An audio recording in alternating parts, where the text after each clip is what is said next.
Salut à tous, bienvenue dans cette nouvelle pièce qui va me servir cette année de petit studio pour les vidéos. Donc pour ceux qui me suivent un petit peu sur les réseaux sociaux, vous savez peut-être que j'ai décidé de prendre un petit peu mes valises et de tenter l'aventure parisienne, un petit peu comme le rêve américain avant, et on va essayer de faire en sorte que les choses marchent en tout cas sur cette chaîne YouTube. Allez, on va essayer de péter le million. C'est peut-être un petit peu ambitieux, mais en tout cas, je vous invite tous à vous abonner à cette chaîne YouTube. Et moi, je vais essayer de produire du contenu de manière beaucoup plus régulière. En tout cas, en parallèle, ce qu'il faut savoir, c'est que moi, je travaille maintenant en tant que médecin ici sur Paris. Et à côté de ça, bah écoutez, voilà, j'ai un petit peu déménagé. Et cette pièce, comme je le disais, une fois qu'elle sera un petit peu customisée, elle me servira de studio. Alors, dites-moi un petit peu en commentaire ce que vous pensez qu'il serait bien de mettre dedans, pour que ça fasse un petit truc cool pour justement la chaîne YouTube.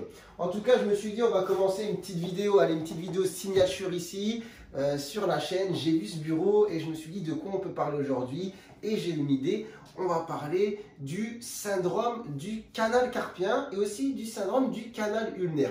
Alors comme ça vous parle peut-être pas. Pourquoi je vais en parler? Parce que souvent, c'est des problèmes de santé, des pathologies qu'on va rencontrer chez des personnes qui ont justement un travail de bureau. Alors pourquoi? Écoutez, je vais m'asseoir et je vais vous expliquer. Ce qu'il faut savoir, on va prendre d'abord le syndrome du canal carpien. Qu'est-ce que c'est? Donc ici, au niveau de la main, du poignet, surtout on va avoir un nerf qui s'appelle le nerf médian, qui va avoir pour fonction principale d'innerver le territoire de la main qui se trouve ici, c'est-à-dire en gros, pour schématiser de manière grossière, les 3 premiers doigts. Ce qui va se passer, c'est que souvent chez des personnes qui vont avoir un travail de bureau et qui vont avoir le poignet justement comme ça un petit peu en hyper extension tout le temps, ils vont mettre en tension ici la gaine, le canal dans lequel passe le nerf, et ça va créer une inflammation chronique qui va donner justement des sensations qui vont être la conséquence de l'inflammation du nerf. Alors quoi comme sensation? Des sensations d'engourdissement, de fourmillement qu'on va ressentir surtout en plus la nuit dans justement ces 3 premiers doigts. On peut aussi avoir des atteintes motrices, c'est-à-dire voilà, des gens qui vont avoir du mal à opposer comme ça le pouce avec les doigts, des difficultés à tourner la clé dans la serrure, à mettre les boutons. Donc voilà, comment on va faire le diagnostic? Bon, déjà, c'est très clinique, c'est-à-dire si quelqu'un vous dit qu'il travaille tout le temps au bureau, qu'il a des sensations bizarres dans les doigts, des fourmillements, un engourdissement, etc. Bon, déjà, vous avez un petit peu le diagnostic. Il faut quand même le confirmer. On va faire ce qu'on appelle un électromyogramme, où on va évaluer un petit peu la fonction nerveuse, d'accord? Donc c'est le neurologue qui va faire ça. Et si on confirme le diagnostic, qu'est-ce qu'on fait? Il faut soigner. Quand le syndrome du canal carpien est plutôt modéré, c'est-à-dire surtout sensitif, c'est-à-dire surtout des sensations un petit peu bizarres, et que c'est pas cogné, ça peut se résoudre spontanément. Par contre, quand ça devient un petit peu invalidant, on peut tenter différentes choses. D'abord, il y a la technique, on va dire, médicamenteuse, où on va faire ce qu'on appelle une infiltration de corticoïdes. Donc, on va piquer ici dans la gaine où passe le nerf et injecter un produit anti-inflammatoire qu'on appelle des corticoïdes pour soulager l'inflammation et essayer de calmer les symptômes.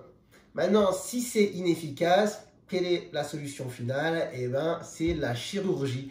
Un geste très simple, franchement, c'est un geste chirurgical qu'on fait en général sous anesthésie loco-régionale, c'est-à-dire on endort juste le bras et on fait une incision au niveau du poignet et on incise la gaine qui est inflammée pour libérer le nerf qui est à l'intérieur.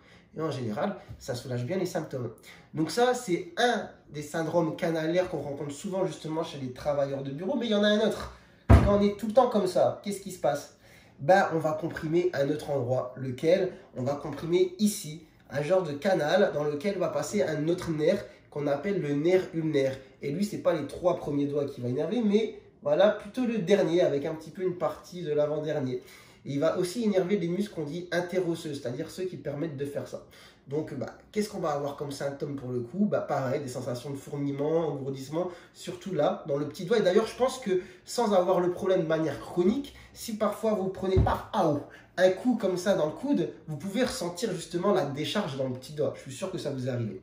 En tout cas, ce qui va se passer, c'est qu'on va avoir ces problèmes sensitifs, parfois des problèmes moteurs, dans le sens où on va avoir du mal à fermer les doigts. Et parfois, il y a même chez certaines personnes, on va avoir le petit doigt qui va être tout le temps comme ça.